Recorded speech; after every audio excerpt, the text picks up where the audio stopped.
RT admission પ્રવેશ પ્રક્રિયા 2026 આજનો વિડીયો છે આરટી ફેક્ટ્સ એટલે કે આરટીનું ફોર્મ ભરતી વખતે અથવા આરટીનું ફોર્મ ભર્યા પહેલાં કેટલાક પ્રશ્નો જે આપને મૂંઝવતા હોય તેનું આજે આપણે સોલ્યુશન કરીશું।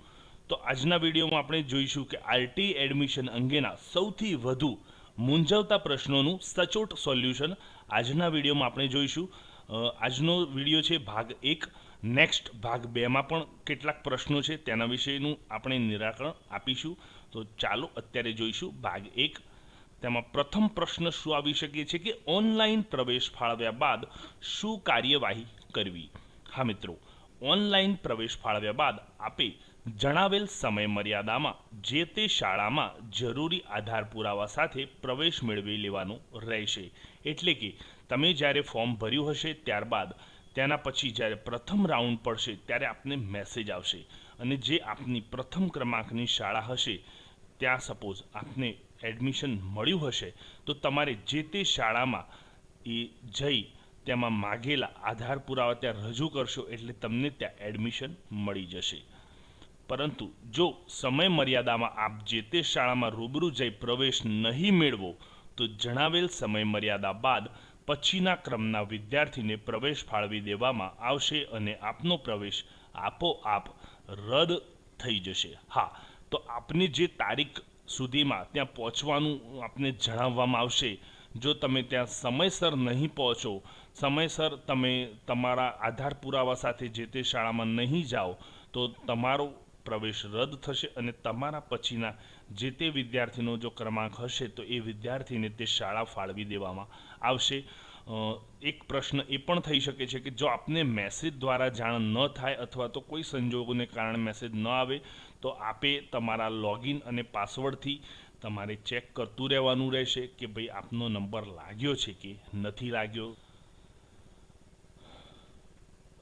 નેક્સ્ટ પ્રશ્ન જોઈએ તો મારા બાળકે ધોરણ 1માં અભ્યાસ પૂર્ણ કરેલ છે અને ફરીથી ધોરણ 1માં આરટી હેઠળ અરજી કરી શકાય?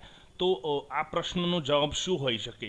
તો ઘણી વખત એવું બનતું હોય છે કે આપ જેમ કે ગઈ સાલની વાત કરીએ તો ગઈ સાલે આપે આરટીનું ફોર્મ ભર્યું હશે, જે તે શાળામાં નંબર લાગ્યો હશે, પરંતુ એ શાળા આપને કોઈ કારણસર અનુકૂળ નથી આવી રહી, તો તેવા સંજોગોમાં તમે એવું વિચારતા હોવ કે આ વર્ષે હું ફરીથી ફોર્મ ભરું અને તે આગળનું એડમિશન કેન્સલ કરી ફરીથી પહેલું ધોરણ કરી અને મારી અનુકૂળ શાળામાં એડમિશન લઉં, તો તેવા સંજોગોમાં શું થઈ શકે? ફરીથી અરજી કરી શકાય કે કેમ?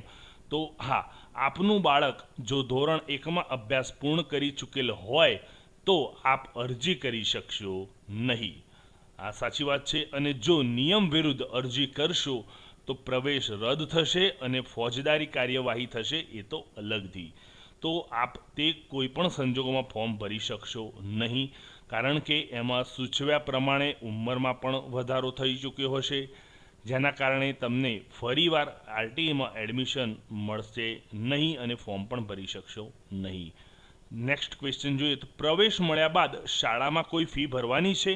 હા, તો આપનો પ્રવેશ તદ્દન નિઃશુલ્ક એટલે મફત છે। તમારે કોઈ પણ જાતની શાળામાં ફી ભરવાની રહેતી નથી।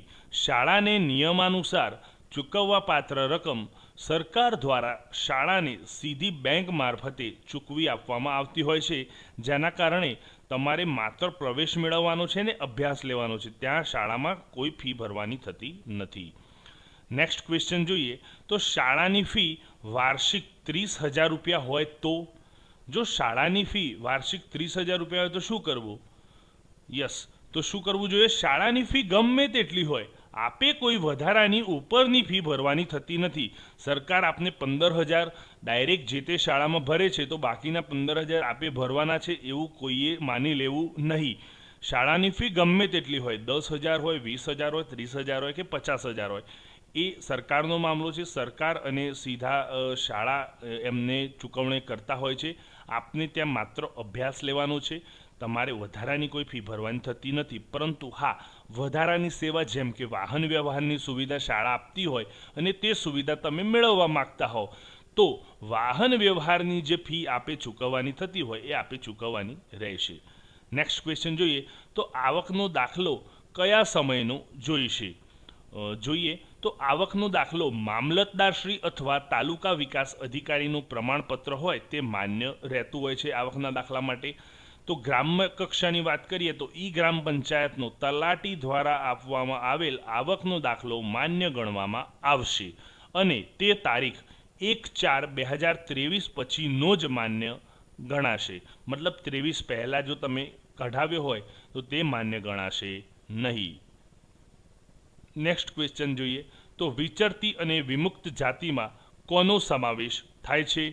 તો યાદી નિયામક શ્રી વિકસિત જાતિ કલ્યાણની વેબસાઇટ ઉપર આપેલી છે. તો જો આ વિચરતી અને વિમુક્ત જે NT-DNT જે જાતિ હોય છે તે એમાં કઈ કઈ જાતિઓનો સમાવેશ થાય તો તેની જે એક વેબસાઇટ છે નિયામક શ્રી વિકસિત જાતિ કલ્યાણની જે વેબસાઇટ છે તેના ઉપર ઉપલબ્ધ છે અને તેની લિંક પણ હું અહીંયા આપી રહ્યો છું. તો ગુજરાત રાજ્યમાં વિચરતી જાતિઓની જો આપે યાદી જોઈતી હોય તો આ લિંક છે તેને તમે કોપી કરી ગૂગલ પર નાખશો તો તમને સીધી તે જાતિઓ જોવા મળશે. ત્યારબાદ ગુજરાત રાજ્યમાં વિમુક્ત જાતિઓની યાદી જો આપે જોઈતી હોય તો નીચેની લિંક દ્વારા તમે એ પણ જાતિ જોઈ શકો છો કે તે જાતિમાં તમારી જાતિનો સમાવેશ થાય છે કે કેમ.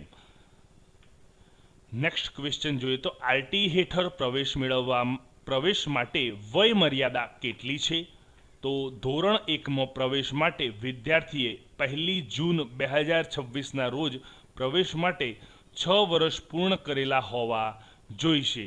તો 1 જૂન 2026 જ્યારે થશે ત્યારે એને 6 વર્ષ પૂરા થયેલા હશે. તે જ સંજોગોમાં તેને આરટી હેઠળ એડમિશન મળવા પાત્ર છે. એટલે 6 વર્ષ પૂરા કરેલા હોવા જોઈશે. નેક્સ્ટ ક્વેશ્ચન છે આરટી હેઠળ પ્રવેશ મેળવવા કેટલા માધ્યમ પસંદ કરી શકાય? હા, આ અગત્યનો પ્રશ્ન છે. તમે અંગ્રેજી માધ્યમમાં જવા માગો છો, ગુજરાતી, હિન્દી કે અન્ય કોઈ માધ્યમમાં જવા માગો છો તો તેના માટે શું કરવું જોઈએ? તો આપ જે માધ્યમમાં પ્રવેશ મેળવવા ઈચ્છો છો તે માધ્યમ જ તમે પસંદ કરી શકો છો. એટલે કે આપ ગુજરાતી માધ્યમ અથવા અંગ્રેજી અથવા હિન્દી અથવા ઉર્દૂ અથવા મરાઠી વગેરે ઉપલબ્ધ માધ્યમ પૈકી કોઈ એક માધ્યમની શાળા આપે પસંદ કરવાની રહેશે. નેક્સ્ટ ક્વેશ્ચન છે મને કઈ શાળામાં પ્રવેશ મળશે? આ પ્રશ્નનો જવાબ જોઈએ તો આપની કેટેગરીની અગ્રતા ક્રમ અને આવકની અગ્રતા મુજબ તથા શાળાની પસંદગી ક્રમ મુજબ આપને પ્રવેશ ફાળવવામાં આવશે. તો તમે જે શાળાનો અગ્રતા ક્રમ ગોઠવ્યો હશે તે મુજબ, તમારી આવક જે છે તે મુજબ, તમારી કેટેગરી છે જે તે એ મુજબ તમને જે તે શાળા ફાળવવામાં આવશે. જો આપની પસંદગીની ક્રમ નંબર 1ની શાળાની સીટો ભરાઈ ગઈ હશે તો ક્રમ નંબર 2ની શાળામાં પ્રવેશ મળશે અને જો ક્રમ 2ની શાળાની સીટો ભરાઈ ગઈ હશે તો ક્રમ 3 નંબરની શાળામાં પ્રવેશ મળશે. આમ આપે સિલેક્ટ જે કરેલી હશે તે ક્રમશઃ આવતી શાળાઓમાં પ્રવેશ ફાળવવામાં આવશે. એટલે જ હું કહું છું કે જ્યારે શાળા પસંદ કરવાની હોય ત્યારે ઓછામાં ઓછી 5 શાળા તો આપ પસંદ કરજો જ, જેના કારણે આપને પ્રથમ નહીં તો સેકન્ડ અને સેકન્ડ નહીં તો થર્ડ રાઉન્ડમાં પણ તમને એડમિશન મળવા પાત્ર થઈ શકે.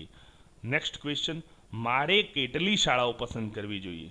હા, આપણે અગાઉ વાત કરી તે પ્રમાણે વધુમાં વધુ શાળા પસંદ કરવી હિતાવહ છે. વધુ શાળા પસંદ કરવાથી પ્રવેશ મેળવવાની શક્યતામાં વધારો થાય છે. આગળ વાત કરી એ જ મુજબ પ્રથમ નહીં તો બીજી, બીજી નહીં તો ત્રીજી અને ત્રીજી નહીં તો ચોથી એમ ક્રમશઃ શાળા પસંદ કરવાથી તમને લાભ થશે. દાખલા તરીકે આપ જો કુલ 1 અથવા 2 શાળા પસંદ કરશો અને તેની સીટો ભરાઈ જશે તો આપ પ્રવેશથી વંચિત રહેશો.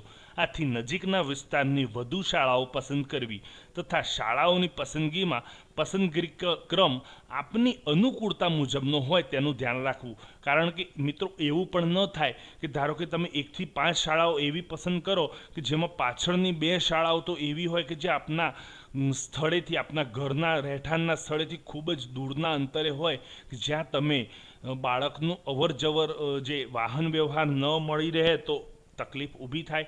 તો આ તમામ બાબતોનું ધ્યાન રાખી તમારે શાળાઓ પસંદ કરવી જોઈએ. નેક્સ્ટ ક્વેશ્ચન છે વધુમાં વધુ કેટલી શાળા પસંદ કરી શકાય? તો શાળા પસંદ કરવા માટે કોઈ મહત્તમ સીમા નથી. આપના રહેઠાણથી 6 કિલોમીટર વિસ્તાર સુધીમાં આવેલી શાળાઓ પૈકી આપ ચાહો એટલી શાળા પસંદ કરી શકો છો અને વધુમાં વધુ શાળા પસંદ કરવી એ આપના માટે હિતાવહ છે. તો મિત્રો આજે આપણે ભાગ એકમાં કુલ 11 પ્રશ્નો જોયા જે આપને મૂંઝવતા હોય કે આરટી એડમિશનના ફોર્મ ભરતા પહેલાં કે ફોર્મ ભરવા બાદ તમને આ પ્રશ્નોનું અહીંયા સચોટ સોલ્યુશન અમારા દ્વારા આપને આપવામાં આવેલ છે. નેક્સ્ટ વિડીયો આપણે ભાગ 2 પણ જોઈશું. તો આજનો વિડીયો તમને જો પસંદ પડ્યો હોય તો અમારી ચેનલને લાઈક કરશો, સબસ્ક્રાઈબ કરશો. ધન્યવાદ મિત્રો.